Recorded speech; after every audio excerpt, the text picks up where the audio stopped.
Ny 5 ny volana janoary ho avy izao moa no fara fandraisana ireo atota taratasy ho an'ireo izay mazoto hiditra ao anatin'izany federasiona izany. Araka ny fanisana natao ny farany taona 8 sy 2 arivo dia miisa 3 arivo ireo mpandrara madinika sy salatsalany eo amin'ny sehitry ny asa vaventy izay eto amintsika.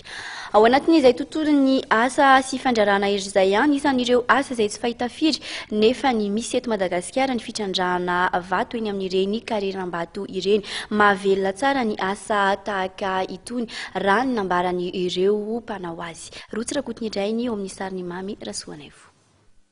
Vao maraina manomboka amin'ny enora eo dia efa manomboka feno mpiasa ny eny amin'ny kariram-bato eny Antsobolo.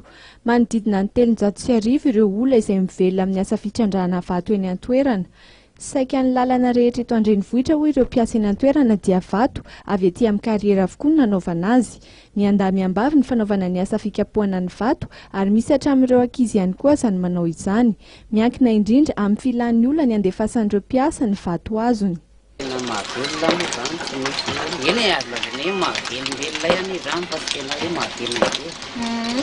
Nitaony eo amin'ny firy vato ianareo rehefa hoe ilay miasa izay?